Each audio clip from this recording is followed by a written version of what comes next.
ఓ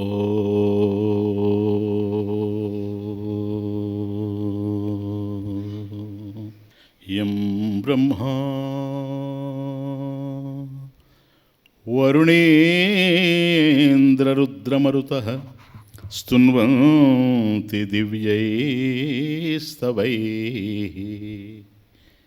వేదైః సాంగపదక్రమోపనిషదైః గాయంతి యం సమగాః ధ్యానావస్థిత తద్గతేన మనసా పశ్యంతి యం యోగినః యస్యాంతం న విదుః సురాసురగణాః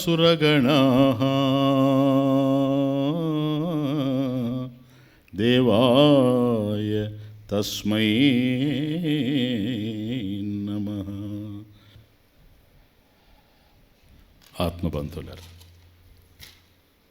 కర్మ చేసేవాడు కర్త అంటే పని చేసేవాడు అని అర్థం.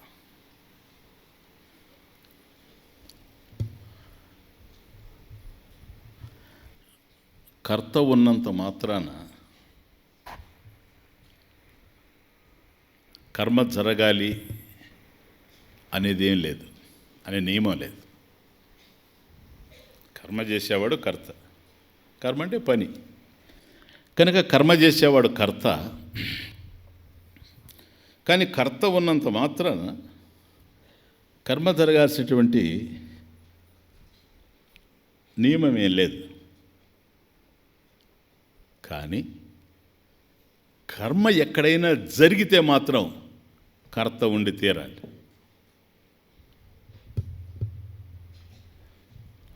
ఈ కర్త అనేకమైనటువంటి కర్మల్ని ఈ ప్రపంచంలో చేస్తాడు. ఒకరు చేసిన కర్మలు మరొకరు చేయరు. ఒకే వ్యక్తి కూడా తన జీవితంలో ఎప్పుడూ ఒకే విధమైనటువంటి కర్మ చేయలేడు. ఉదయం నుంచి చూస్తే సాయంత్రం వరకు ఎన్ని రకాలైనటువంటి పనులు కర్మలు మనం ఈ ప్రపంచంలో చేస్తూ ఉంటామో అవన్నీ కూడాను ఒకదానికన్నా ఒకటి భిన్నంగానే ఉంటుంది.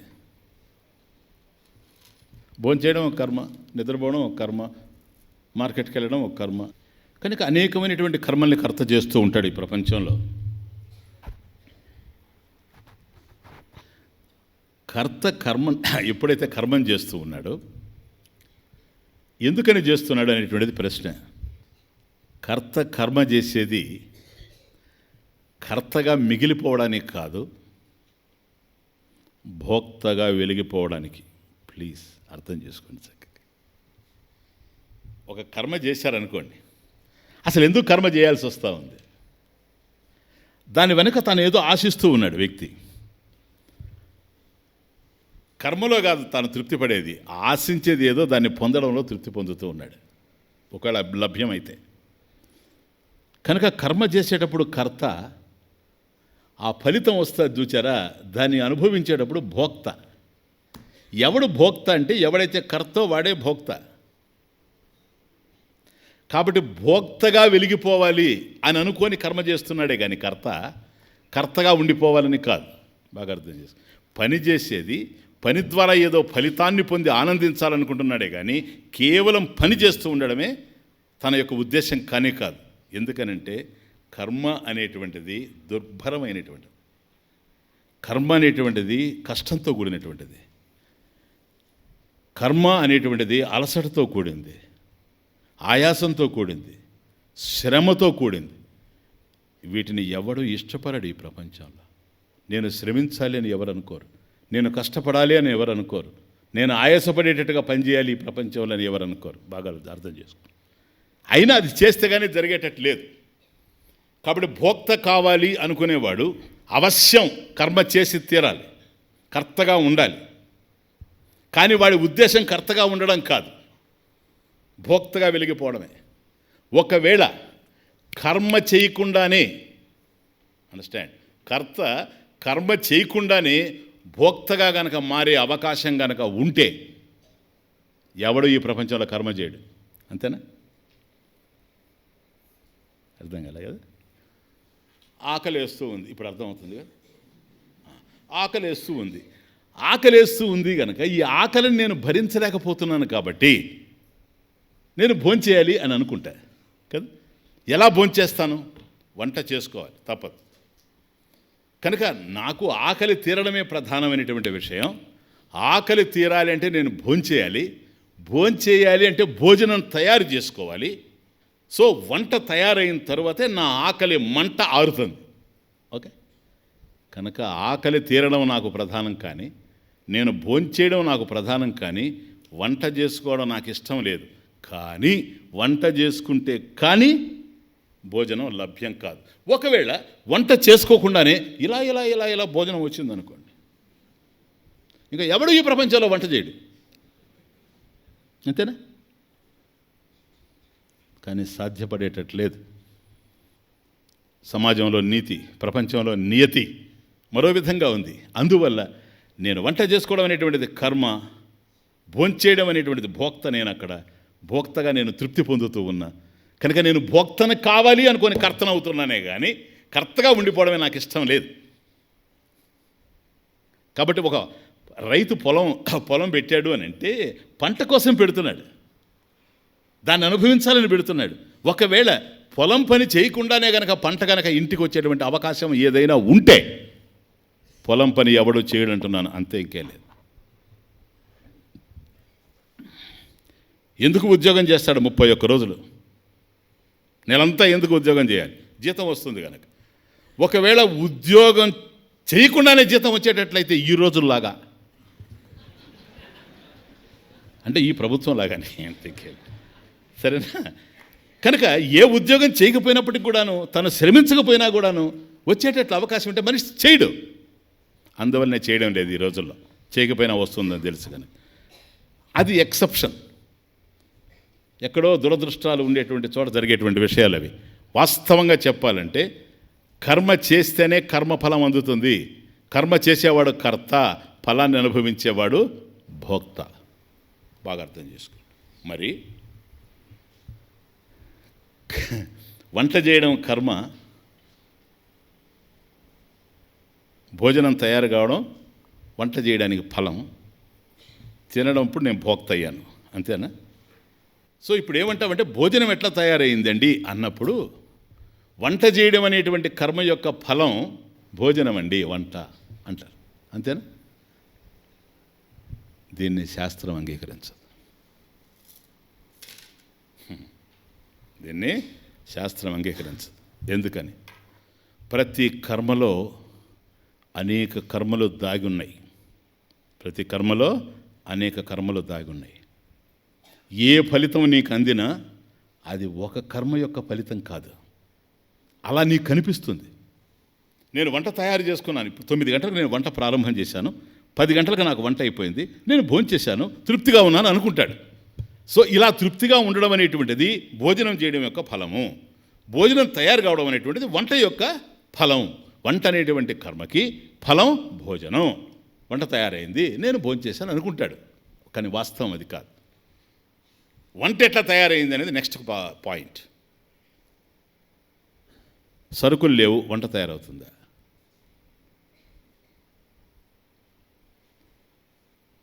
సరుకులు లేవు, వంట తయారవుతుంది. సరుకులు కావాలి, సరుకులన్నీ ఉండాలి అక్కడ. ఈ సరుకులు ఎక్కడి నుంచి వస్తాయని అడుగుతుంది శాస్త్రం. ఈ సరుకులు కావాలంటే నువ్వు బజార్కి వెళ్ళాలి, మార్కెట్కి వెళ్ళి తీసుకురావాలి. మార్కెట్లో సరుకులు ఉన్నాయి, అక్కడికి నువ్వు వెళ్ళాలి. ఇది కర్మ, చలనాత్మకం కర్మ. నువ్వు అక్కడికి వెళ్ళావు, సరుకులు మార్కెట్లో ఉండొచ్చేమో కానీ నువ్వు అడిగినంత మాత్రాన ఇవ్వరు. ఎందుకని? దానికి ఒక రేటు ఉంది. ఆ రేటు నువ్వు ఇవ్వాలి, ఆ ధనాన్ని నువ్వు ఇచ్చి కొనుక్కోవాలి. అలా ఇవ్వాలంటే నీ దగ్గర ధనం ఉండాలి. ధనం నీకు ఎక్కడి నుంచి వచ్చింది అని, స్వామీజీ నాకు జీతం వచ్చింది, అది మళ్ళీ కర్మ. జీతం నీకు ఎట్లా వచ్చింది? 30 రోజులు నేను పని చేస్తే వచ్చింది. ఎంత నీ జీతం? 40,000 స్వామీజీ. ఎందుకని? నేను ఇంజనీర్ స్వామీజీ. కాబట్టి 40,000 రూపాయలు జీతం నీకు రావడానికి నువ్వు ఇంజనీర్ అయి ఉన్నావు, కాబట్టి 40,000 నువ్వు కేవలం నేను ఉద్యోగం చేస్తానని నేను పోతే రాదు, నీకే వస్తుంది. ఎందుకనే తెలుసా? నేను స్వామి, నాకు డిగ్రీ ఉండొచ్చు, కానీ నేను ఇంజనీర్ కాదు, నీకే వస్తుంది కాదు. నువ్వు ఇంజనీరింగ్ చదివావు కనుక ఆ ఇంజనీరింగ్ చదవడం అనేటువంటిది కర్మ. ఎంతకాలంగా నడుస్తూ ఉందో చూడండి. అలా ఇంజనీరింగ్ నువ్వు చదవాలి అని అంటే ఇంటర్మీడియట్లో నువ్వు తీసుకున్న గ్రూప్ మీద ఆధారపడి ఉంది. అక్కడ ఇంటర్మీడియట్ కూడా నువ్వు చదివావు, ఇది కర్మ. ఇంటర్మీడియట్కి నువ్వు వచ్చావంటే 10th క్లాస్ పాస్ అయ్యావు, అక్కడ కూడా చదివావు, సెకండరీ ఎడ్యుకేషన్ కూడా పూర్తి చేసుకొని వచ్చావు. అలా సెకండరీ ఎడ్యుకేషన్ నువ్వు పూర్తి చేయాలంటే ఎలిమెంటరీ గ్రేడ్లో కూడా నువ్వు పాస్ అయ్యి వచ్చావు, అదే కర్మే. వాళ్ళు మొట్టమొదట నీకు దిద్దిచ్చి పెట్టాడు, అది కర్మ. బాగా అర్థం చేసుకోండి. అలా వాళ్ళు దిద్దేటువంటి స్థాయికి నిన్ను పెంచారు తల్లిదండ్రులు, అది కర్మే. అసలు పుట్టడమే కర్మ.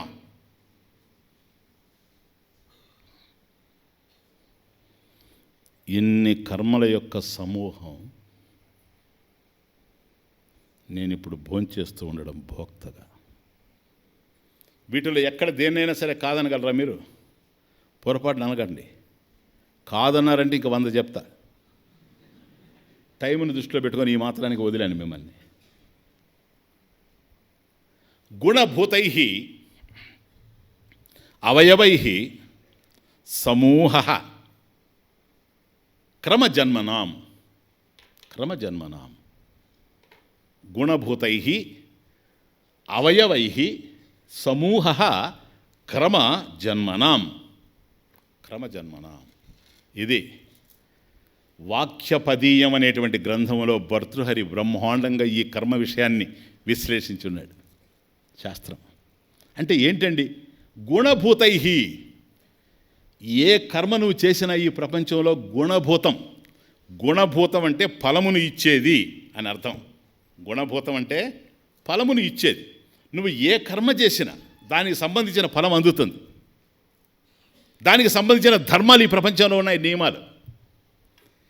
ఈ నియమాలన్నీ కూడాను నియతి, ఆర్డర్, ఎవరి అందుబాటులో ఉన్నాయి ఇవి. దీంట్లో జ్ఞానం ఉంది. ఈ నియమాల వెనక నియంత ఉండాడు. యోయత్ కర్త సతజ్ఞ. ఎవడైతే ఈ సృష్టికి కర్తో వాడికి ఈ సృష్టికి సంబంధించిన జ్ఞానం ఉంది. ఈ సృష్టిలో ధర్మాలు ఉన్నాయి. ఆ ధర్మాల ప్రకారం మనకు అందవలసినవన్నీ కూడాను అందుతూ ఉన్నాయి. కాబట్టి ఏ కర్మ నువ్వు చేస్తే చిన్నది ఇట్లా పైకి వేస్తే వాళ్ళ కింద పడుతుంది. ఇది ధర్మం. ఎందుకని? భూమికి ఆకర్షణ ఉంది కనుక. దీన్ని కాదనలేము మనం. కాబట్టి కర్మ చేసిన తర్వాత దాని ఫలితం రావాలి. కాబట్టి ఏ కర్మ అయినా కూడాను గుణభూతం. ఫస్ట్ పాయింట్, గుణభూతం అంటే ఫలాన్ని నీకు ఇస్తుంది. కర్మ ఫలాన్ని ఇస్తుంది. గుణభూతై అవయవై సమూహ. అది ఈ ఫలాన్ని ఇచ్చేటువంటి గుణభూతమైనటువంటి ఈ కర్మలో అనేక అవయవాలు ఉన్నాయి, అనేక లింబ్స్ ఉన్నాయి. ఏంటో అవి తెలుసా? ఇదిగోనండి, నేను భోంచేశాను కాదు సార్, ఇలా భోంచేయడానికి నువ్వు వంట చేశావు, నువ్వు వంట చేయడానికి సరుకులు తెచ్చుకున్నావు, సరుకులు చేయడానికి సంపాదించావు, ఈ పోయింది. ఇట్లా ఇవన్నీ కలిసి అవయవాలు. See the point. ఇవన్నీ కలిసి అవయవాలు. ఏది? కర్మకి. నా దేహానికి ఎట్లాగైతే అవయవాలు ఉన్నవో, అనేక రకాలైనటువంటి అంగాలతో నా దేహం నిండిపోయి ఉన్నదో, ఇవన్నీ నా దేహం పనిచేయడానికి ఎట్లాగైతే ఆధారమై ఉన్నదో, ఆ ప్రత్యేకమైనటువంటి కర్మ జరిగింది అని నువ్వు అనుకోవచ్చేమో. కానీ ఆ ప్రత్యేకమైనటువంటి కర్మ జరగడం వెనుక, ఆ కర్మ వెనుక అనేకమైనటువంటి కర్మలు జరిగిపోయి ఉన్నాయి. వాటన్నిటి యొక్క ఫలితమే ఇది. వాటన్నిటి యొక్క ఫలితమే ఇది. నేను ఇంజనీరింగ్ చదవలేదు, 40,000 రాదు. ఎక్కడ దేన్ని తీసేయడానికి అవకాశం లేదు. ఇంత నడిచినప్పుడు చూసారా, మనం ఏమంటున్నామంటే జనరల్గా ఇది ఈ కర్మ యొక్క ఫలితం అంటున్నాం. కాబట్టి వంట అనేటువంటి ప్రత్యేకమైనటువంటి కర్మ ద్వారా నీకు భోజనం వల్ల ఆకలి తీరితే ఇదొక్కటి నీకు కనపడుతూ ఉంది. కానీ దాని వెనుక కర్మ సమూహం ఉంది సార్. అది కూడా ఎట్లా ఉందో తెలుసా? అవయవై సమూహ. ఈ కర్మల యొక్క సమూహం అంతా కలిసి ఈ ఫలితాన్ని, కర్మ ఫలాన్ని నీకు ఇస్తూ ఉంది.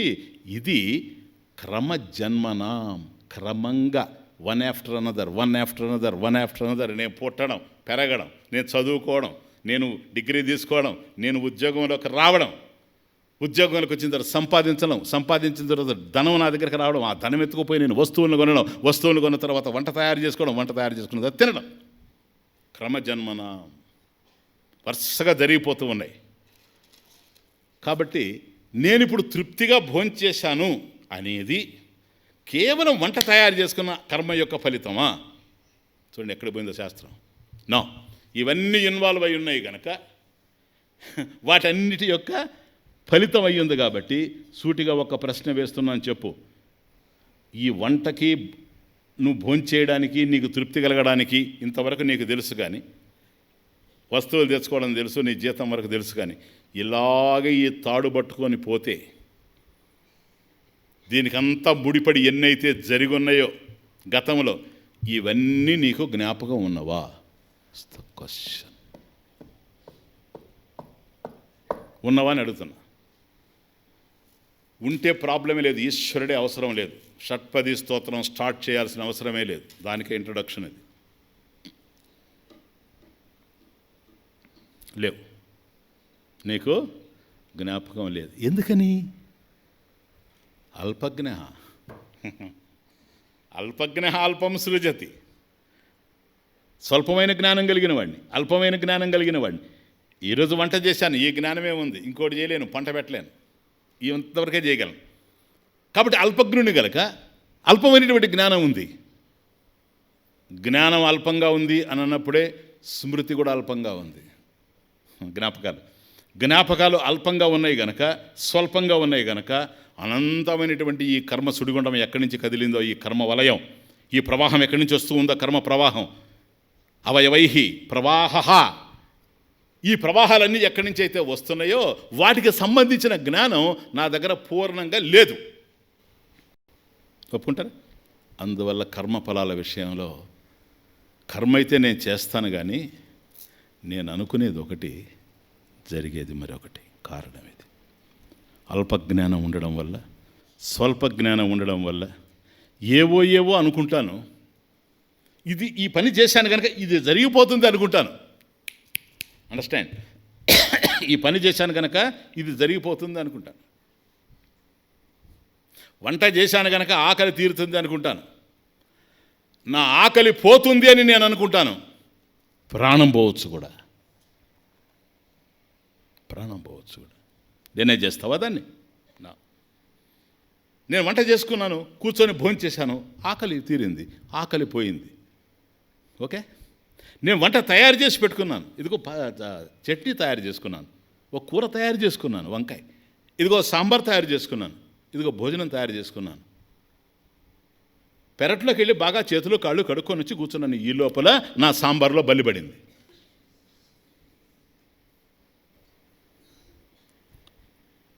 నేను భోంచేస్తాను, పోయేది ఆకలి కాదు, నా ప్రాణం. వంటకి, భోంచేయడానికి, ఈ వంట అనేటువంటి కర్మకి ప్రాణం పోవడం ఫలమా? చెప్పండి. ఇట్లా వంట చేసుకొని భోంచేస్తే ప్రాణాలు పోయేటట్లయితే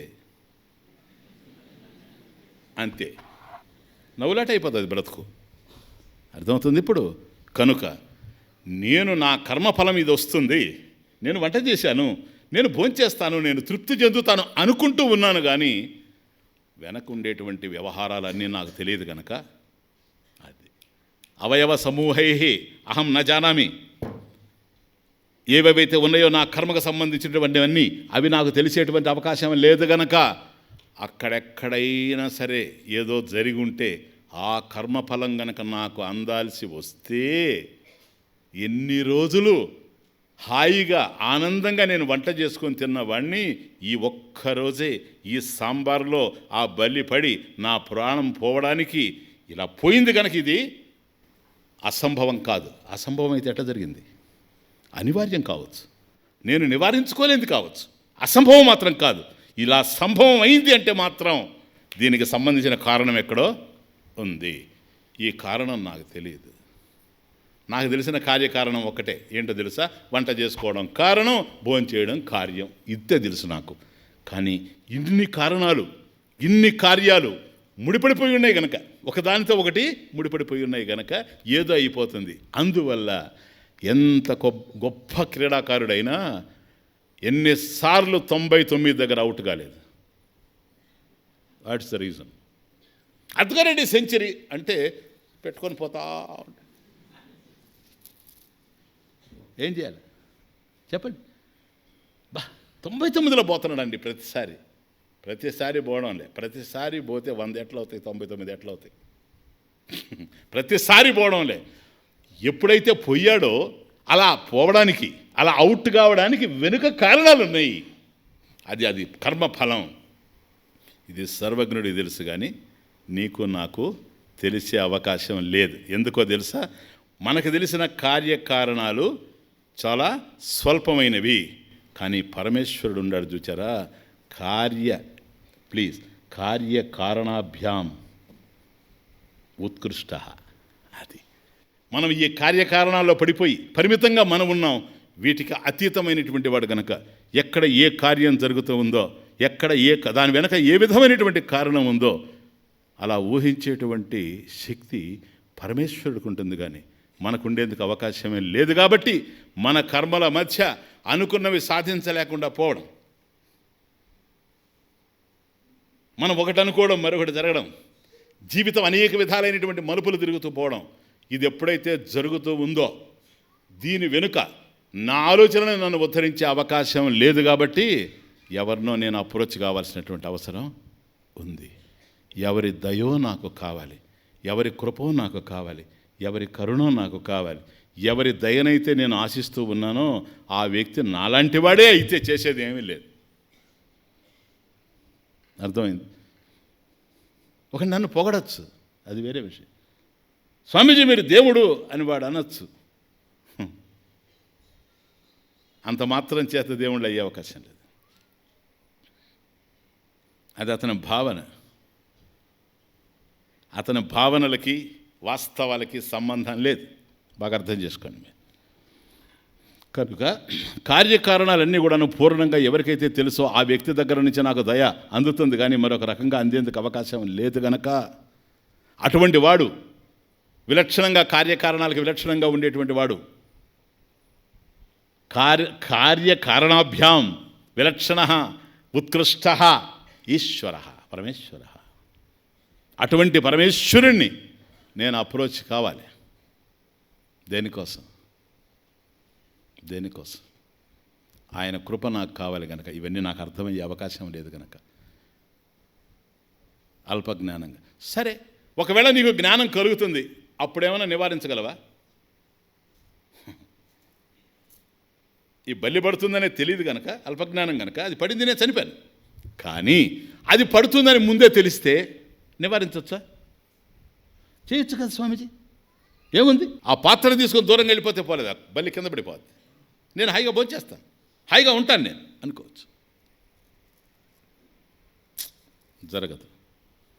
ముందు తెలిసినా జరగదు. ముందే తెలుస్తూ ఉంది సునామీ వస్తుందని, ఏం చేస్తావు నువ్వు? చెప్పు. ముందే తెలిసిపోయింది క్యాన్సర్ ఇంకా 4 రోజుల్లో బతికే అవకాశం లేదని, ఏం చేయగలవు? అది కాబట్టి తెలిసినా కూడాను జ్ఞానంలో, మనకు జ్ఞానం కలిగిన కర్మ విషయంలో మనం బలహీనంగా ఉన్నాం కనుక అల్ప జ్ఞానవంతులమే కాదు, అల్పశక్తివంతులం ఈ ప్రపంచంలో. కాబట్టి సర్వజ్ఞానం కలిగినటువంటి సర్వజ్ఞుని యొక్క అనుగ్రహం మనకు కావాలి, సర్వశక్తివంతులైనటువంటి యొక్క అనుగ్రహం కూడా మనకు కావాలి. ఈ రెండు ఉంటేనే జరుగుతుంది, కానీ లేకపోతే జరిగేందుకు అవకాశం లేదు. కనుక పరమేశ్వరుని యొక్క దయ ప్రధానంగా మన జీవితంలో అనూహ్యమైనటువంటి పాత్రను పోషిస్తూ ఉంది. మన బుద్ధికి అందనటువంటి పాత్రని అది పోషిస్తూ ఉంది. ప్లీజ్, ఈ దయ మనకు కావాలి. వెలుగున్న చోట సూర్యుడు ఉండలేకపోవచ్చేమో, కానీ ఎక్కడ వెలుగుందో అక్కడ సూర్యుడు లేకపోవచ్చు. అవునా? వెలుగు లేదు ఇక్కడ, సూర్యుడేడి? వెలుగున్న చోట సూర్యుడు లేకపోవచ్చు, కానీ సూర్యుడు ఉన్న చోట వెలుగుండి తీరాలి. సూర్యుడు ఉన్న చోట వెలుగు ఎట్లాగైతే ఉండాలనో, భగవంతుడు ఎక్కడైతే ఉంటాడో అక్కడ ఉండేది ఏదో కాదు, దయ, దయ, దయ, కరుణ. ఎక్కడున్నాడు ఆ భగవంతుడు? ఈశ్వర సర్వభూతానాం హృద్దేశేర్జున తిష్టతి. ప్రతి ప్రాణి సర్వప్రాణినాం సర్వభూతానాం హృద్దేశే హృదయ దేశే ఈశ్వర తిష్టతి. మన హృదయంలోనే ఉన్నాడు పరమేశ్వరుడు. చూసారా? సూర్యుడు ఎక్కడుంటే అక్కడ వెలుతురు ఉండాలి. పరమేశ్వరుడు ఎక్కడుంటే అక్కడ దయ ఉండాలి. పరమేశ్వరుడు హృదయంలో ఉన్నాడు కనుక హృదయంలో ఏముంది? దయ ఉంది. చూసుకోండి, హృదయము, హృదయము. మొదటి అక్షరం హృ, చివరి అక్షరం ము, మధ్యలో ఉండే దయ. అదే భగవంతుడు. దాంతో బతుకుతున్నాం ఈ ప్రపంచంలో. అన్నంతో ఎవడు బతకడం లేదు, గాలితో ఎవడు బతకడం లేదు, ఆక్సిజన్తో ఎవరు బతకడం లేదు, వెంటిలేటర్స్తో ఎవరు బతకడం లేదు. I tell you honestly speaking, ఆ దయతో బ్రతుకుతున్నాం. సరేనా? స్వామీజీ మాకు దయ లేదు. నీకు దయ లేకపోలేదు, ఉన్నట్లుగా నీకు అర్థం కాలేదు. అది షట్పది స్తోత్రం. దయ ఉంది, దయ లేనివాడెవరు? భగవంతుడు అంటే ఏమిటో నువ్వు అర్థం చేసుకోవాలి, కానీ నీకు అర్థమైందంతా భగవంతుడు అయ్యేందుకు అవకాశం లేదు ఈ ప్రపంచంలో. ఒక నలుగురు మిత్రులు వస్తూ దారిన ఓ చోట ఆగారు. ఆడ శివాలయం ఉంది. ఎక్కడి నుంచో నడిచి వస్తున్నారు. శివాలయం ఉంది. శివాలయం నమస్కారం పెట్టుకుని పోదామని శివాలయం దాన్ని నమస్కారం పెట్టారు. ఇంకా వెళ్ళపోబోతుంటే అక్కడేదో ప్రసాదం కనిపించింది. ఆ ప్రసాదం 2 తిరుపతి లడ్డూలు అక్కడ ఉండి.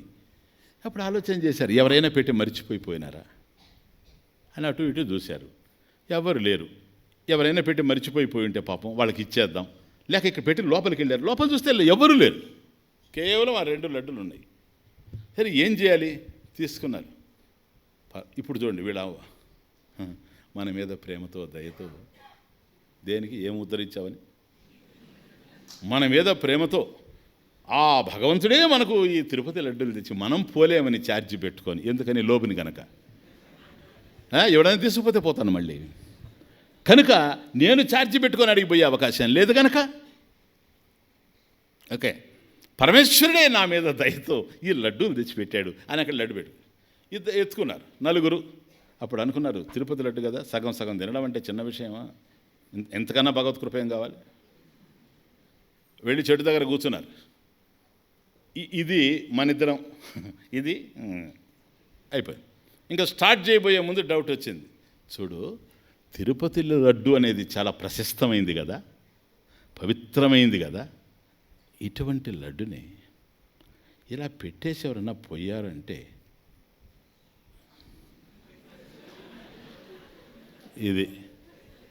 దీనేమనాలి? ఇది దయ లేకపోతే ఇంకోటే ఏదో మీరే చెప్తారు. కానీ ఇది ఏంటి అని ఒకడికి వచ్చింది ఆలోచన. అంటే ఎవరికైతే ఆలోచన వచ్చిందో వాడి మీద దయ పూర్ణంగా ఉండాలి. వచ్చిందేమో వాడికి ఆలోచన. అప్పుడు ఏం చేయాలి? అప్పుడు వీడు అన్నారు, ఏం చేస్తాం, మార్గం ఏంటి? మార్గం కావాలనుకునేటువంటి వాడికి, మార్గం తెలిసినటువంటి వాడికి భగవంతుడు దొరుకుతాడు, లేకపోతే కుక్క కూడా దొరకచ్చు. సమయానికి కుక్క పోతుంది. అట్లా ఇప్పుడు ఆలోచన వచ్చింది, దానికి కొంత పెడదాం. దేనికి? కుక్కకి. వెంకటేశ్వర స్వామి ప్రసాదం మొదట ఎవరికి పోతుందో చూడండి, అదృష్టం. వెంకటేశ్వర స్వామి బాలాజీ దయ ఎవరి మీద ఉందో బాగా చూడండి. నలుగురికి దొరికింది, కానీ దయ ఎవరి మీద ఉంది? దానికి కొద్ది పెడదాం, కొంతసేపు చూద్దాం. అది ఉన్నదే మనం తింటాం, అది పోతే ఇలా పెట్టేసి పోతాం ఆయన అనుకొని దానికి పెట్టారు. అది పాపం తిని ఇంకా చూస్తూ ఉంది పెడతారేమోనని. వీళ్ళు ఎందుకు పెడతారా? దాన్ని టెస్ట్ చేస్తున్నారు. ఏదో తోక ఆడిస్తా కొద్దిసేపు అలా ఉండింది, మళ్ళీ ఆడుతూ తిరుగుతూ ఉంది. చాలాసేపు చూశారు, అదేం కాలేదు. అప్పుడు అనుకున్నారు, తిరుపతి లడ్డులో ఎవడు పెడతాడు, మనం అనవసరంగా పోనీలే, ఎట్లాగో ప్రూవ్ అయిపోయింది కదా అని కూర్చొని నలుగురు భోంచేసేసారు. తిరుపతి లడ్డు వెళ్ళిపోయారు. అప్పుడు 11 టైం. ఇంటికి వెళ్ళారు, భోంచేశారు, అంతా అయింది. తర్వాత ఇంటి బయటకు వచ్చాడు ఒక అతను ఈ నలుగురిలో. అప్పుడు ఒక అతను పోతూ ఉన్నాడు చాలా సర్వఫుల్గా. అతను చూశాడు, ఏమి ఎట్లా ఉండవు, ఏం కారణం ఏంటి, ఏం కారణం? మనసేం బాగాలేదు. ఇదొకటి, మనసేం బాగలేదట. బాగలేని దాన్నే మనసు అంటారు. మనసేం బాగలేదు, సరే పోనీలే. ఏమైంది? ఏం లేదు, మీకు తెలుసు కదా, మా ఇంట్లో కుక్క ఉంది కదా.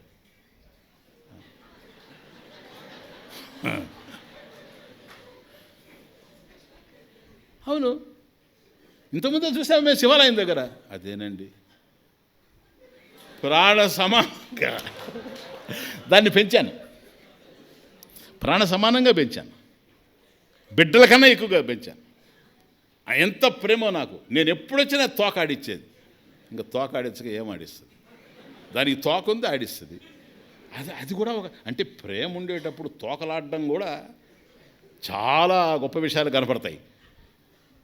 ఇక రేపటి నుంచి తోక ఎవరు ఆడిస్తారు? ఎందుకు ఆడించరు? ఇంట్లో లేదు ఆవిడ ఆడించడానికి. ఆడిస్తుంది, నీ తోక ఆడిస్తుంది. ఏమైంది? తమాషా చూడండి. ఎప్పుడైతే ఆ మాట అన్నాడో అంటే ఏమైంది? చచ్చిపోయింది అనేటప్పుడు ఇప్పుడు పడిపోయాడు. ఎందుకంటే లోపల ఉంది. పడిపోతానే తీసుకొని పోయారు. అసలు శ్వాస కూడా ఆడడం లేదు. ఎట్లా పడ్డారు? అంతా చేస్తూ ఉంటారు పాపం. ఏంటో అనేది తెలియదండి. కుక్క ఏదో దీన్ని చచ్చిపోయిందంట, అదేంటది. ఇది తెలిసి వాడు రెండోవాడు పడిపోయాడు. వాడిని ఎత్తుకొని సేమ్ హాస్పిటల్. మూడోవాడు గిలగిలగిలగా తనుకుంటూ పడ్డాడు. అంటే తెలిసిపోయింది అందరికీ. అందరూ అక్కడ ఉండేవాళ్ళే పాపం, ఇరుగు పొరుగు. నాలుగోవాడు కూడా పడిపోయాడు. నలుగురిని ఒకే హాస్పిటల్ తీసుకొచ్చి పెట్టారు. రూములు మారాయి కానీ నలుగురు ఉంటాం. ఒక్కడు వెంటిలేటర్ పెట్టి అవి పెట్టి ఇవే పెట్టి శ్వాస ఆడక అది ఏది పోయేటట్లున్నా ఉండేటట్టు లేదు. ఏం అర్థం కావడం లేదు. పాపం డాక్టర్ గారు విషయం తెలుసుకొని ఏంటి అసలు ఇది వాళ్ళ నలుగురికే తెలుసు, ఎవరికి తెలియదు. వాళ్ళల్లో ఒక్కడు కొద్దిగా అంటే వాడి మీద ఉందేమో దయ, భగవంతుడి దయ. వాడి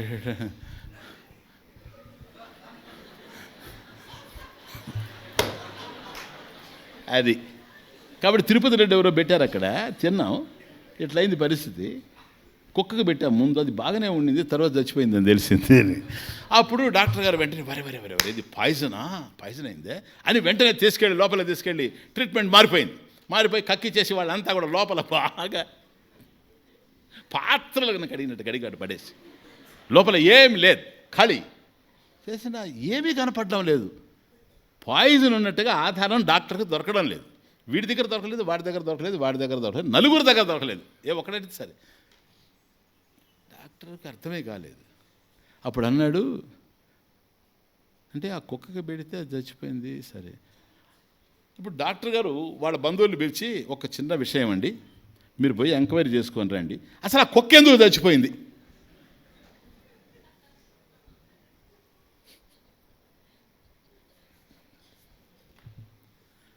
వాళ్ళు పోయి తెలుసుకొని వచ్చారు.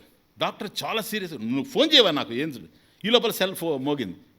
ఏంటి ఎందుకు చచ్చిపోయింది కుక్క? ఎందుకంటే కారణం కనపడడం లేదు, లోపల ఏం పాయిజన్ లేదు, కానీ పడిపోయిండారు నలుగురు. ఎందుకు చచ్చిపోయింది కుక్క అని? సార్ చెప్పవా, తొందరగా చెప్పు, ఎందుకు చచ్చిపోయిందంటే కుక్క? ఏం లేదు సార్, ఈ బై ఎలక్షన్ అది ఎందుకు వచ్చిందని. ఇప్పుడు బై ఎలక్షన్ జరుగుతుంది కదా సార్, సర్రని ఒక ఎన్నికల వ్యాన్ పోయిందట సార్, దాని కింద పడిపోయిందట సార్.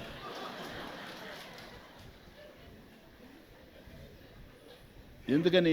ఎలక్షన్లో పోయేటువంటి వాడు ఏ స్పీడ్లో పోతాడో వాడికే తెలియదు కనుక. ఎందుకని?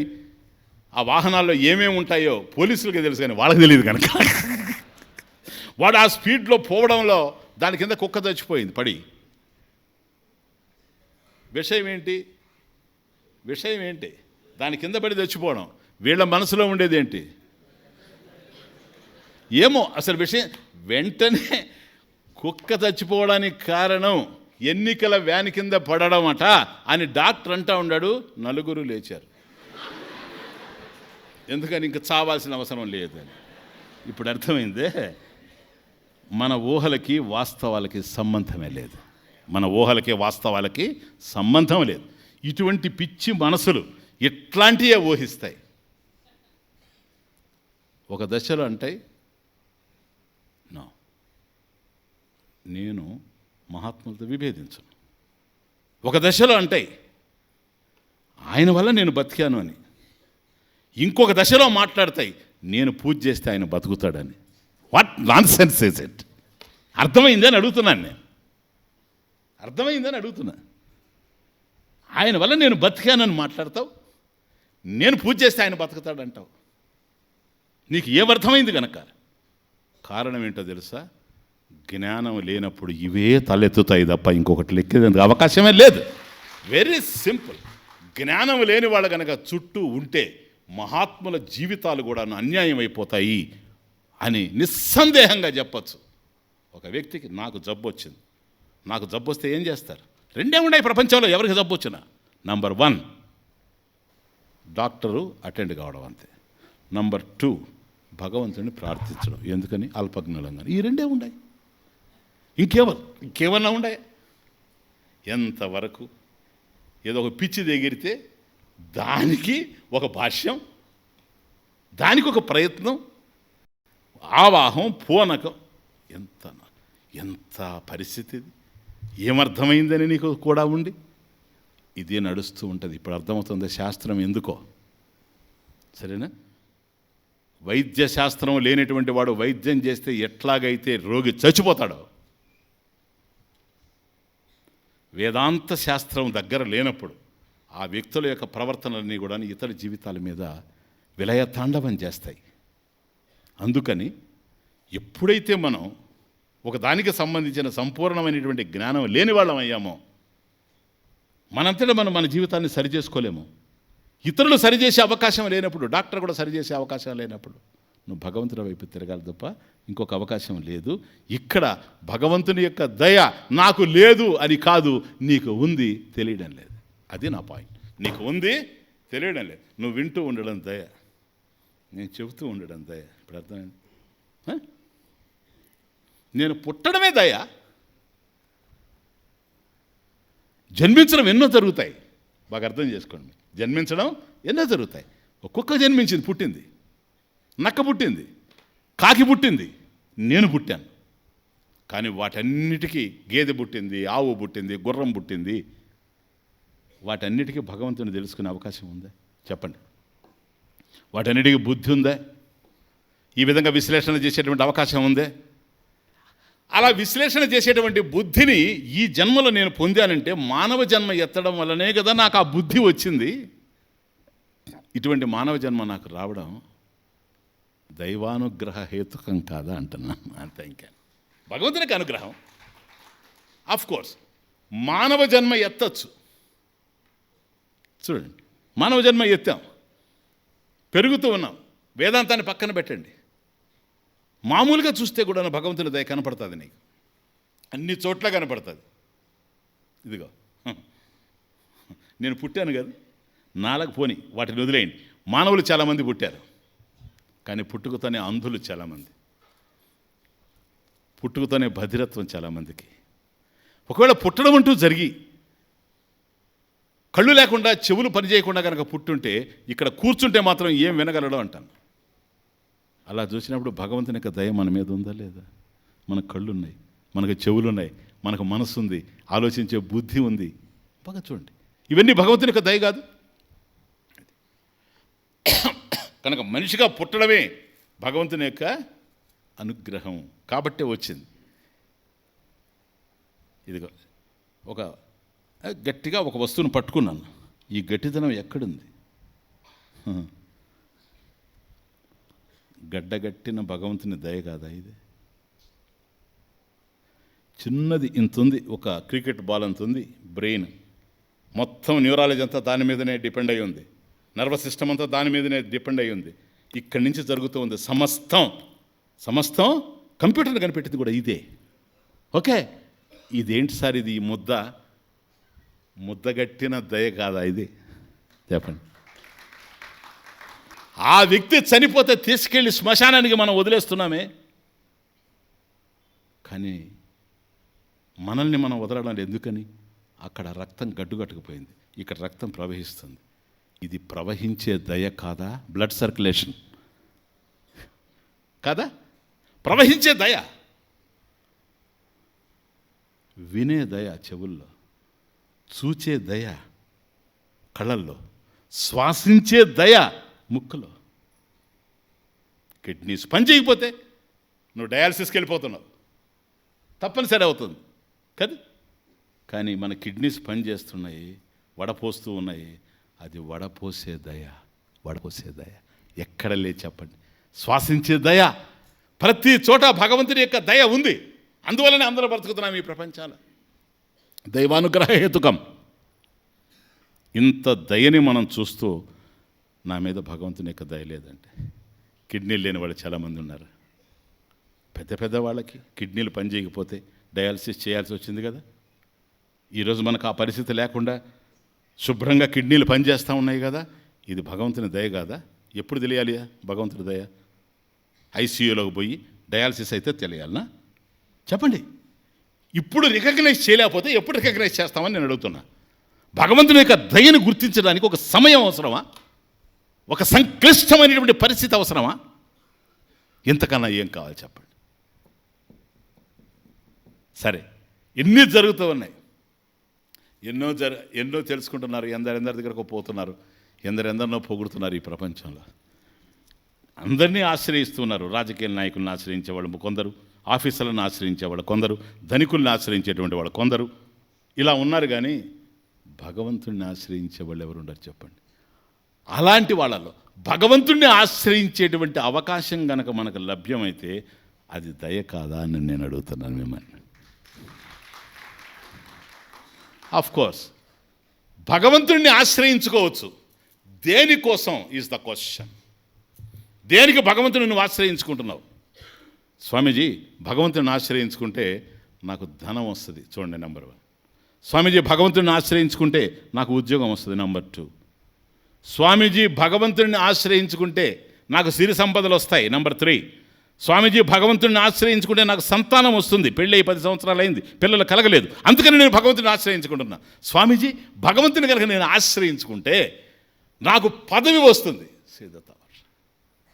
ఇలా అర్ధకామాల వైపు పరిగెత్తే వాళ్లే కానీ భగవంతుడిని దేనికోసం ఆశ్రయించాలి అంటే, సర్వ దుఃఖాల నుంచి విముక్తిని పొందాలంటే, మోక్షాన్ని పొందడం అంటే అది భగవంతుని యొక్క జ్ఞానంతోనే లభ్యం గనక కేవలం నేను భగవంతుడిని కొలిచేది మోక్షం కోసమే కానీ, సర్వోపద్రవ రహిత స్థితిని పొందడం కోసమే కానీ మరొక దానికోసం కాదు. నాకు సంపదలు కాదు ప్రధానం, అవి వచ్చినా పోతాయి. నాకు ఉద్యోగం కాదు ప్రధానం, అది వచ్చినా పోతుంది. సంతానం కాదు ప్రధానం, సంతానం ఉన్న వాళ్ళంతా సుఖంగా లేరు.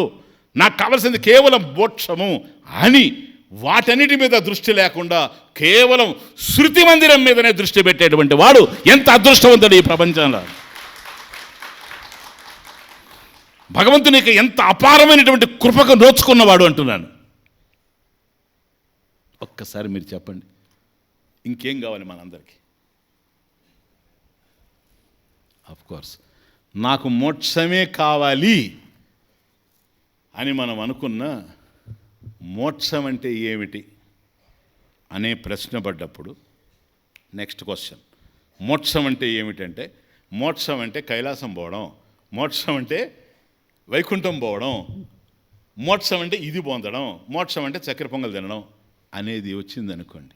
అలా కాకుండా మోక్షము అనేది జ్ఞాన రూపంలో ఉంది అనే సత్యాన్ని గుర్తించే వాళ్ళు ఎంత అదృష్టవంతులు ఈ ప్రపంచాలు. కనుక మోక్షం కావాలనుకోవచ్చు, ఆ మోక్షం ఏదో తను ఆశించింది కాకుండా వాస్తవమైనటువంటి మోక్ష స్వరూపాన్ని తెలుసుకునేటువంటి అవకాశం ఎవరికైతే ఉందో వాళ్ళ మీద భగవంతుని యొక్క దయ ఉన్నట్టు కాదా? ఇంత దయ పెట్టుకొని సుందర సత్సంగాల్లో చేరి పొరపాటున మైకు ముందు నేనే వాడాలి, వాళ్ళంతా నన్నే గుర్తుపెట్టుకోవాలి, స్వామీజీ కూడా నేను పోతానని నన్ను పిలిచి అనాలి అనుకున్నాడు అనుకోండి, ఇంతకన్నా దురదృష్టం ఇంకోటి ఉందా అని అంటున్నాను. ప్రపంచం కామదేవుని దగ్గర పెట్టుకొని కలకండిస్తావని అడిగినట్టుగా సుందర చైతన్య ఆశ్రమం అంటే ఏంటది? మోక్ష ప్రదానం చేసేటువంటి సెంటర్ అది. డంకా బజాయించి ఆ ఒక్క విషయం తప్ప రెండవ దానికి ప్రాధాన్యం ఇవ్వనటువంటి కేంద్రం అది. ఎంత దయ ఉంటే దొరుకుతుంది. పోగొట్టుకోవడానికి దయ కావాలన్నా, పొందడానికి దయ కావాలి. అండర్స్టాండ్? కాబట్టి మోక్షం జ్ఞాన రూపంలో ఉంది అనేటువంటి అద్భుతమైనటువంటి సత్యం ఎవడికి తెలిసిందో వాడి మీద పరమేశ్వరుని యొక్క కృప పూర్ణంగా ఉందని అర్థం. కానీ మోక్షం జ్ఞాన రూపంలో ఉంది అని తెలిసిన ఆ జ్ఞానం ఏమిటో అందించేటువంటి గురువు లేకపోతే మనం ఎట్లా పొందగలం జ్ఞానం? శాస్త్రజ్ఞోపి స్వాతంత్రేణ బ్రహ్మజ్ఞానాన్వేషణం న కుర్యాత్. ఎంత గొప్ప పండితుడైనప్పుడు కూడా వాడికి వాడుగా బ్రహ్మజ్ఞానాన్ని అన్వేషించి తెలుసుకునే అవకాశం లేదు. ఆచార్యవాన్ పురుషో వేద. ఎవడికి గురువు దొరుకుతాడో శ్రోత్రియ బ్రహ్మనిష్ఠుడు, అటువంటి వాడికి జ్ఞానం కలిగే అవకాశం ఉంది. మోక్షం జ్ఞాన రూపంలో ఉన్న జ్ఞానాన్ని అందించేటువంటి గురువు లభ్యమైతే అది సాక్షాత్తు భగవంతుని యొక్క కృప కాదా? మనం తెలుసుకోలేనటువంటి దాన్ని. కాబట్టి మోక్షం అనేటువంటిది ఏంటి? గురు బోధ యొక్క ఫలమే మోక్షం. వాడు సే ప్లీజ్. కనుక కష్టాలు రావచ్చు, బాధలు రావచ్చు, కన్నీళ్ళు రావచ్చు. ఇవన్నీ కర్మఫలాలు. వీటన్నిటి వెనుక కారణాలు ఉన్నాయి. ఏ ఒక్క కారణాన్ని సూచించడానికి అవకాశం లేదు. బాగా అర్థం చేసుకోండి. ఈరోజు ఉపన్యాసంలో ప్రధానమైన విషయం అది. ప్రతి కర్మ అనేక కర్మల్లో ముడిపడి ఉంది. ప్రతి కర్మ వెనుక అనేక కర్మలు మిళితమైపోయి ఉన్నాయి. కాబట్టి నీకు సుఖం కలిగినా దుఃఖం కలిగినా దానికి ఈ ఒక్క కర్మే కారణమని చెప్పడానికి అవకాశం లేదు. ఎందుకని? ప్రతి కర్మ అనేక కర్మలతో కూడుకొని ఉంది గనక. ఇన్నిటి మధ్య ప్లీజ్ కష్టాలు రావడం, బాధలు రావడం ఇవి కాదు. అవి వచ్చినప్పుడు లేదా రానప్పుడు నిజమైనటువంటి ఆనందం ఎక్కడి నుంచైతే మనకు అందుతూ ఉందో దానివైపు తిరగడం ప్రధానం. అనాది నిధనం విష్ణుం సర్వలోకమహేశ్వరం లోకాధ్యక్షం స్తువన్నిత్యం సర్వదుఃఖాతిగో భవేత్. అనాది నిధనం. ఆది నా, నిధనం నా. ఆది అంటే పుట్టుక, నిధనం అంటే ముగింపు. ఎవరికి? పరమేశ్వరుడికి. చూడండి ఎట్లుంది. అటువంటి దాన్ని మనం ఊహిస్తున్నాం. అనాది నిధనం విష్ణు. ఇప్పుడు మనలో చెప్పారు చూడండి, యజ్ఞోవై విష్ణు. షట్పది స్తోత్రం ప్రారంభం చేస్తున్నాం. యజ్ఞోవై విష్ణు అంటే స్టార్ట్ అయింది. రేపు ఉదయం యాగశాలలో యజ్ఞం ప్రారంభం అవుతా ఉంది. కాబట్టి అనాది, ఆది లేదు. నిధనం, అంతం కూడా లేదు. ఆది నిధనం న విద్యతే యస్య. ఎవరికైతే ఆది లేదో, ఎవరికైతే అంతం తెలియదో, ఆది ఉండేటువంటి చోట అంతం ఉంటుంది. పరమేశ్వరుడు ఆద్యంతాలకు సంబంధించినటువంటి వాడు కాడు. ఎందుకని? ఆది అంటే జన్మ, నిధనం అనేది మరణం. జనన మరణాలకి అతీతమైనటువంటి వాడు పరమేశ్వరుడు. జనన మరణాలు కర్మలకు సంబంధించి ఉన్నాయి. అందువల్లనే కార్యకారణాభ్యాం ఉత్కృష్ట. జనన మరణాలకి అతీతమైనటువంటి వాడు. క్లియర్? అనాది నిధనం విష్ణుం వ్యాపనశీలం సర్వలోకమహేశ్వరం. సర్వలోకాలకి లోక లోక్యతే ఇది లోక అనుభూయతే ఇత్యర్థ. ఏదైతే మనకు తెలుస్తూ ఉందో, కనిపిస్తూ ఉందో అది లోకం. ఏదైతే మనం అనుభవిస్తున్నామో అది లోకం. మనం అనుభవించేటువంటి కర్మఫలాలు, ఈ కర్మఫలాలు ఏవైతే ఉన్నాయో ఇవి లోకం. సర్వలోక మహేశ్వరం. చతుర్దశ భువనాలు సమస్తమైనటువంటి లోకాలు ఏవైతే ఉన్నావో, అక్కడ ఏవైతే కనిపిస్తూ ఉన్నాయో, ఏవైతే అనుభవింపబడుతూ ఉన్నాయో వాటన్నిటికీ ప్రభు అయినటువంటి వాడు, ఉత్కృష్టమైనటువంటి వాడు, కారణకార్యాలకి అతీతమైనటువంటి వాడు. సర్వలోక మహేశ్వరం లోకాధ్యక్షం. ఎవరి చూపునైనా తప్పించుకొని పోవచ్చేమో కానీ ఈ ప్రపంచంలో ఒక్క చూపు నుంచి మనం దూరంగా లేం. అది పరమేశ్వరుడు. ఎందుకని? లోకాధ్యక్షుడు. He's all witness. ఏం జరుగుతూ ఉందో తన జ్ఞానానికన్నా అన్యంగా జరిగేందుకు అవకాశం లేదు, అతీతంగా జరిగేందుకు అవకాశం లేదు, దూరంగా వెళ్ళేందుకు అవకాశం లేదు. అదే సర్వజ్ఞత్వం అంటే. లోకాధ్యక్షం తం స్తువన్ నిత్యం. తం లోకాధ్యక్షం ఈశ్వరం పరమేశ్వరం నిత్యం స్తువన్. నిరంతరం ఆయన్ని గనక స్తుతిస్తూ ఉంటే సర్వదుఃఖాదిగో భవేత్. సర్వదుఃఖాదిగః భవేత్.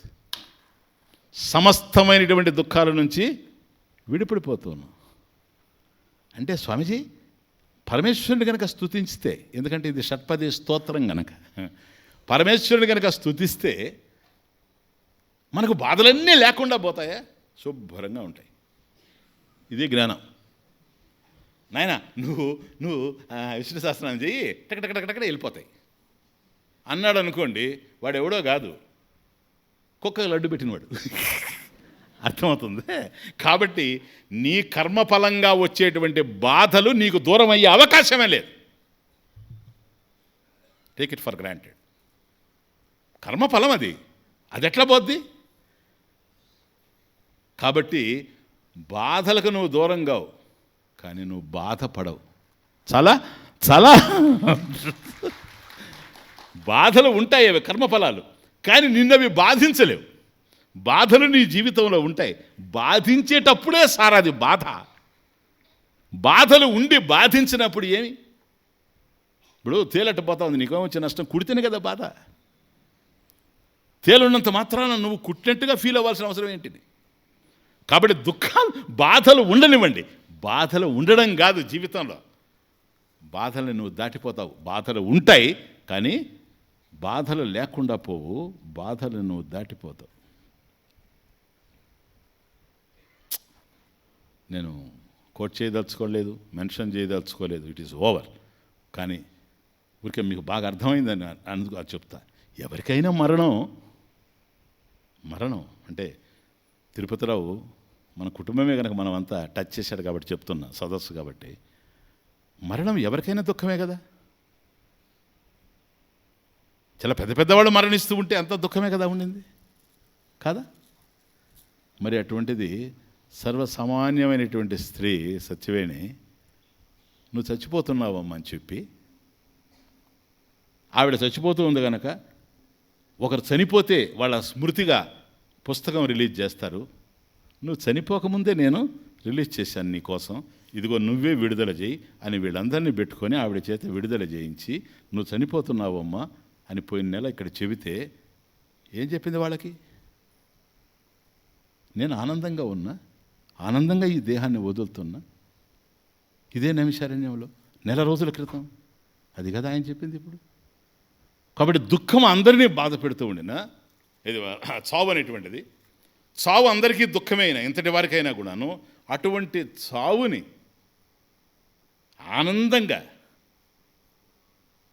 స్వామీజీ ఇచ్చిన జ్ఞానం నా హృదయంలో ఉంది, నేను ఆనందంగా వెళ్ళిపోతున్నా, మీరు కూడా అలా వదులుకోవద్దు, స్వామీజీని వదులుకోవద్దు, ఆయన జ్ఞానాన్ని వదులుకోవద్దు, మీ జీవితాన్ని కూడా ధన్యం చేసుకోండి, నాకు ఎక్కడా వెలితి లేదు, ఎక్కడా కొరత లేదు అనే ఆనందంతో పోవడం అనేటువంటిది, ఈ పరిస్థితి ఎంతమందికి వస్తుంది? ఎలా సాధ్యం ఇది? దేనికి సాధ్యం కానిది జ్ఞానానికి సాధ్యం.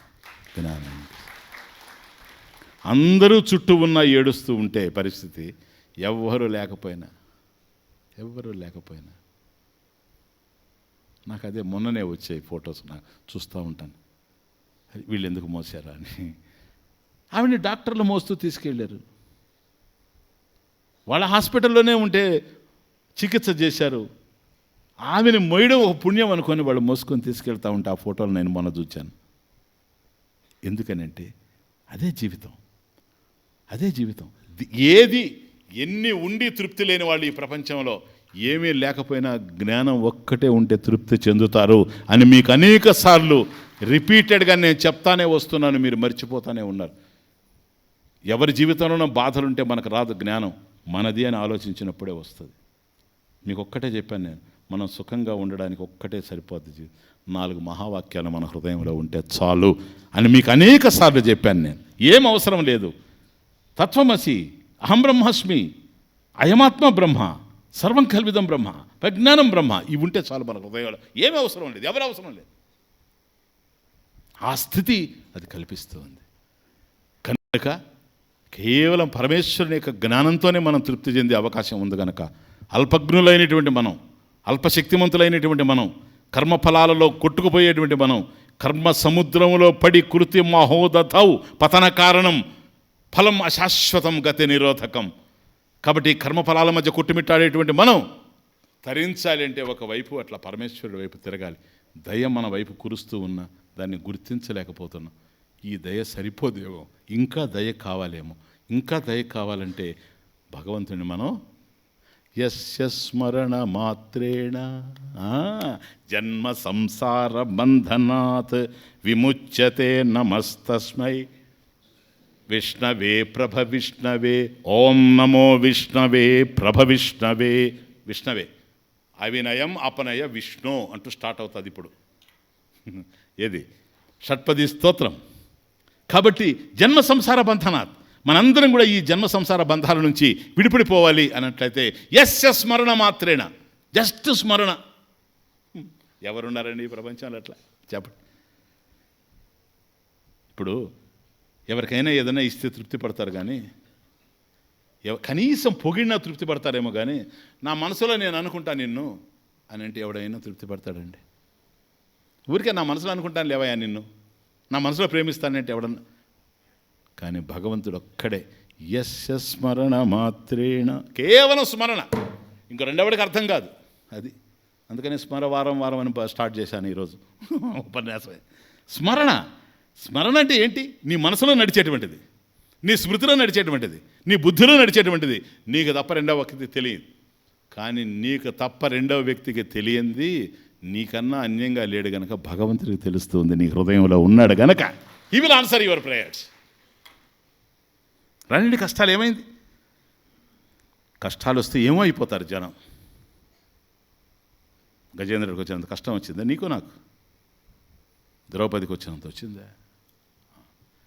అలాంటి దుర్భరమైనటువంటి దుఃఖాలు కలిగినప్పుడు, వాటిల్లినప్పుడు, జీవితంలో తలెత్తినప్పుడు ఆత్మహత్యలు చేసుకున్న వాళ్ళని చూచాము ఈ ప్రపంచంలో, విషం తిన్న వాళ్ళని చూచాము ఈ ప్రపంచంలో, పిచ్చి బట్టిపోయినటువంటి వాళ్ళని చూచాము ఈ ప్రపంచంలో, రోగగ్రస్తులైనటువంటి వాళ్ళని చూచాము ఈ ప్రపంచంలో, శాడిస్టులుగా మారిపోయినటువంటి వాళ్ళని చూచాము ఈ ప్రపంచంలో. వాళ్ళ జీవితంలో ఏర్పడినటువంటి దుర్భర పరిస్థితులను అర్థం చేసుకోలేక హంతకులుగా మారినటువంటి వాళ్ళని చూచాము ఈ ప్రపంచంలో, హింస వైపు తిరిగినటువంటి వాళ్ళని చూచాము ఈ ప్రపంచం. కానీ ప్రాణం పోతూ ఉంది అని గజేంద్రుడు, మానం పోతూ ఉంది అని ద్రౌపది. చూడండి ఎటుంది. అదే జరిగితే ఆ తల్లి జీవించాల్సిన అవసరమే లేదు. అన్ని వైపులా చూచింది, అటు ఇటు ఇటు అటు. అదిగో 5 మంది భర్తలు కూర్చొని ఉన్నారు, మహాబలవంతులు. ధర్మజ్ఞులంతా ఈ వైపు కూర్చొని ఉన్నారు, భీష్ముడు, ద్రోణుడు, అందరూ. ఎవరు ఉద్ధరించే పరిస్థితి కనపడడం లేదు. ఏమో ఇంకొకరైతే సూసైడ్ చేసుకొని ఉంటారేమో కదా, ఆ పని చేయలే. అన్ని తలుపులు మూతపడిపోయినాయి కనుక ఈ చీర లాగేస్తే ఏమవుతుందో నిండు సభలో.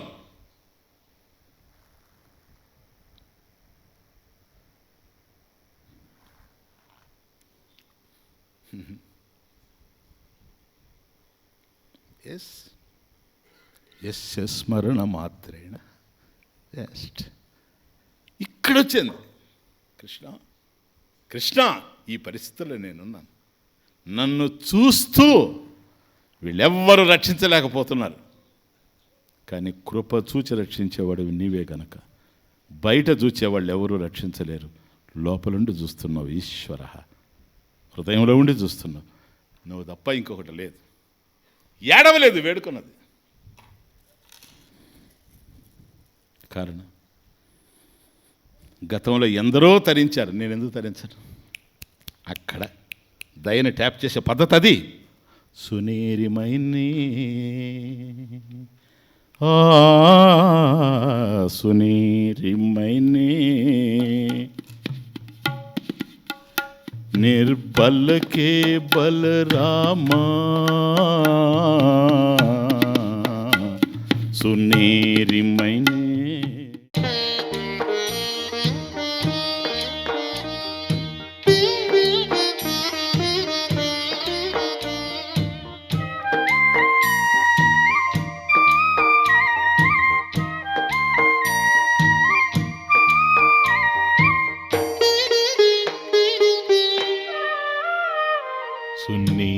मैंने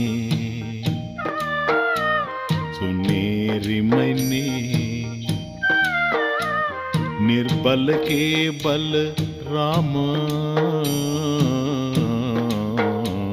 सुनेरी मैंने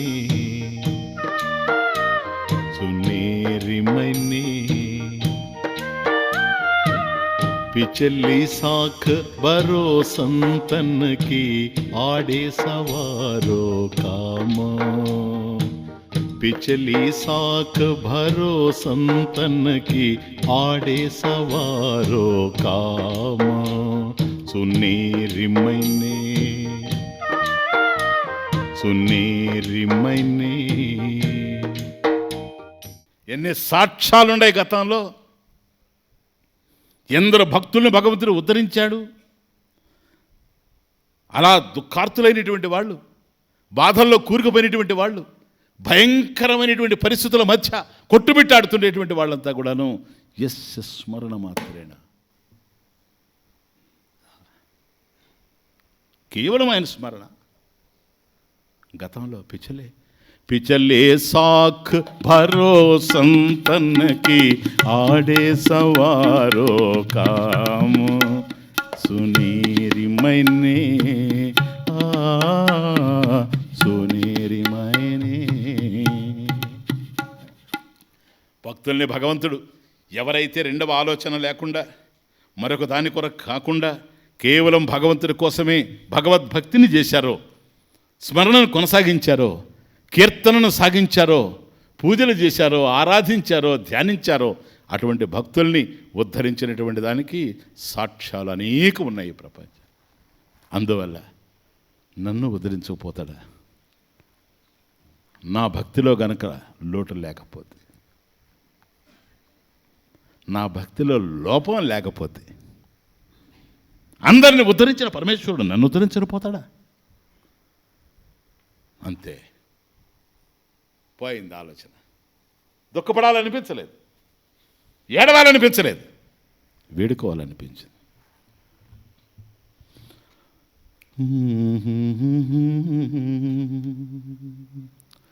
द्रुपद सुता निर्बल भयता दिन गहलाए निज धाम.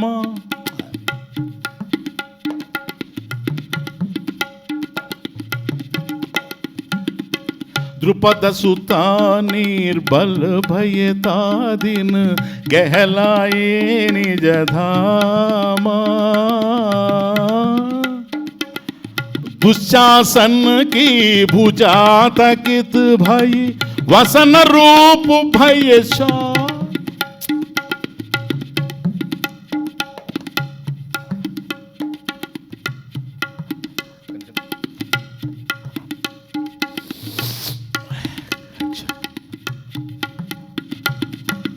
दुशासन की भुजा तकित भई वसन रूप भय श्याम.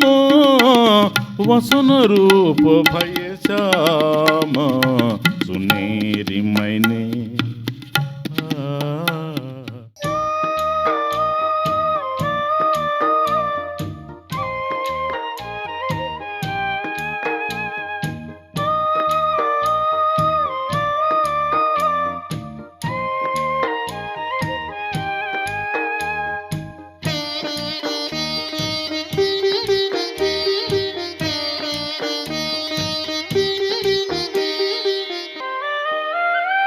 द्रुपद सुता निर्बल भयता दिन गहलाए निज धाम.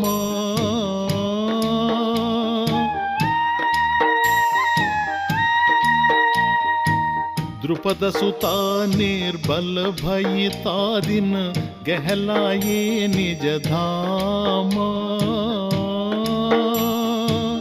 दुशासन की भुजा थकित भई वसन रूप भय श्याम.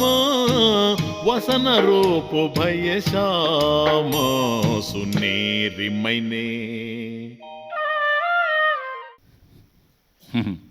ఈ చీర తొలగిపోతే ఏమైపోద్దో మానవం. పోతా ఉంది చీర, చీరనంటుకొని చీర, చీరనంటి పెట్టుకొని చీర, చీరనంటి పెట్టుకొని చీర పోతా. ఎంత ఎందుకని? ఎక్కడ ఈ చీరలన్నీ? వసన రూపు భయ శ్యామ. అది వస్త్రం అయితే కదా, వస్త్ర రూపంలో ఉన్న వాసుదేవుడిగా. అది ఎక్కడ?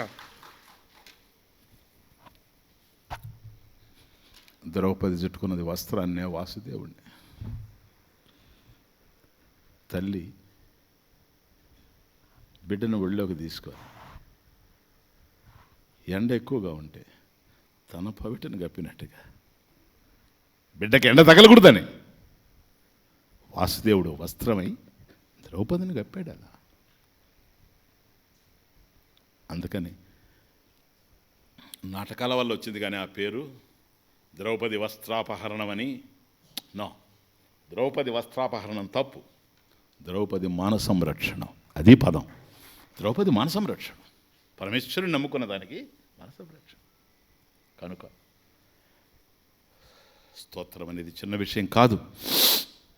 పరమేశ్వరునికి అనుగ్రహం కనుక లేకపోతే ఎన్ని తెలుస్తూ ఉండినా ఎక్కడ వేసిన గొంగళి అక్కడే ఉంటుంది. భగవంతుని యొక్క దయ మనం ట్యాప్ చేయాల్సిందంతా కూడాను అక్కడే. అందుకని పరమేశ్వరుని ఎలా ప్రార్థించాలనో, తెలిసి ప్రార్థించాలన్నా తెలియక ప్రార్థించాలన్నా తమాషా చూడండి. తెలియక ప్రార్థిస్తారు చాలామంది, కానీ ఒక దశలో ప్రార్థన యొక్క ఫలితంగా తెలిసే పరిస్థితి వస్తుంది. వాళ్ళకి ఏం తెలియదు, అమాయకంగా భగవంతుని ప్రార్థిస్తూ ఉంటారు. భగవంతుడు అనుకుంటాడు, పాపం నన్ను ప్రార్థిస్తూ ఉన్నారే కానీ వీళ్ళకి నేనేంటో తెలియడం లేదు, అందువల్ల వీళ్ళకి తెలియాలి అని అంటే వాళ్ళ ప్రయత్నమేమో నా కోసమే, అలౌకిక కర్మ ప్రార్థన, దానికి అలౌకిక ఫలం. ఇదిగో నేను నా దయను గురిపిస్తా. ఏం చేస్తాను? గురువుని తీసుకెళ్ళి వాళ్ళ జీవితంలో పెడతా అంతే. గురువు జీవితంలో ఎంటర్ అయ్యాడు అనుకోండి, ఇంకేముంది? వెన్నెల రాత్రి కాదు కాచేది, పగలే కాస్తుంది. గురువు ఎంటర్ అయితే చాలు. కానీ గురువుతో సంబంధం పెట్టుకోవడం వేరు, గురువుతో కలిసి జీవించడం వేరు. గురువుని ఎన్నుకోవడం వేరు, గురువుని అర్థం చేసుకోవడం వేరు. అక్కడే చాలా జీవితాలు ఏదో ఎడారులు పచ్చిక బయళ్ళు అవుతూ ఉంటే పచ్చిక బయళ్ళు ఎడారులుగా మారిపోతూ ఉంటాయి. వాళ్ళ యొక్క స్తోమతను బట్టి ఆధారపడి ఉంటుంది. ఇది అదంత తేలికైనటువంటి పని కాదు. ఎందుకంటే గురువు ఎవరో కాదు, అంధకారాన్ని పోగొట్టేటువంటి గురువుకి గోవిందుడికి తేడా లేదని మన శాస్త్రం. తస్మిన్ తజ్జనే భేద అభావాత్, భేదమే లేదు. కాబట్టి గురువుని అర్థం చేసుకోవడం అంటే శాస్త్రాన్ని అర్థం చేసుకోవడం, శాస్త్రాన్ని అర్థం చేసుకుంటే పరమేశ్వరుని అర్థం చేసుకోవడం. కాబట్టి అది రెండు కానిటువంటి విషయం. అందువల్ల అటువంటి అవకాశం మనకు వచ్చిందంటే పరమేశ్వరుని యొక్క అనుగ్రహం మన మీద పూర్ణంగా అవుదని అర్థం. కానీ కొన్ని స్తోత్రాలు కేవలం భగవంతుని యొక్క కళ్యాణ గుణాలని మాత్రమే వర్ణించేవిగా ఉంటాయి. కొన్ని స్తోత్రాలు భగవంతుని యొక్క కథా విశేషాన్ని వివరించి చెప్పేవిగా ఉంటాయి. కొన్ని స్తోత్రాలు కేవలం వేడుకునేటట్టుంటాయి. కానీ మరికొన్ని స్తోత్రాలు భగవంతుడిని ప్రార్థిస్తూనే భగవత్ తత్వాన్ని అర్థం చేసుకునే సిద్ధాంతం కూడా అందులోనే ఉంటుంది. ఇటువంటి స్తోత్రాలు అరుదుగా ఉంటాయి. అటువంటి అరుదైనటువంటి, అసమానమైనటువంటి, అద్భుతమైనటువంటి, అప్రమేయమైనటువంటి స్తోత్రాల్లో ఆది శంకరాచార్య స్వామి రచించినటువంటి షట్పది స్తోత్రం ఒకటి. షట్పది అంటే 9 అని అర్థం. 6 కాళ్ళు ఉంటాయి దానికి. షట్పది, షట్పది అంటే 9. అందువల్ల మీకు నేను రేపటి నుంచి చెప్పబోయేటువంటి ఈ స్తోత్రంలో 6 శ్లోకాలు ఉన్నాయి. కాబట్టి ఈ స్తోత్రాన్నే షట్పదిగా మార్చారు ఆచార్యులు వారు. ఈ స్తోత్రమే షట్పది. కాబట్టి 6 కాళ్ళతో ఎట్లాగైతే షట్పది ఉంటుందో 9, 6 శ్లోకాలతో మహాద్భుతంగా రాజులుతుంది ఈ యొక్క షట్పది స్తోత్రం అనేటువంటిది. ఇందులో భక్తి ఉంది, ఇందులో వైరాగ్యం ఉంది. అద్భుతమైనటువంటి మీకు నేను ఉపనిషత్తుల్లో బోధించినంత జ్ఞానం ఒక్కొక్క చోట తొణికిసలాడుతుంది. ఒక ట్రైన్ పోతూ ఉంటే పట్టాల మీద పోతుంది కనుక స్ట్రైట్గా అట్లా పోద్ది. ఒక బస్సు పోతూ ఉంటే రోడ్డు మీద పోతుంది కనుక ఒకే విధంగా పోద్ది. 9 ఎగురుతూ ఉందంటే ఎట్లే ఉంటుంది. అది శంకరుల వారి యొక్క అద్భుతమైనటువంటి ప్రతిమ. పూర్ణమదః పూర్ణమిదం పూర్ణాత్ పూర్ణముదచ్యతే పూర్ణస్య పూర్ణమాదాయ పూర్ణమేవావశిష్యతే. ఓం శాంతి శాంతి.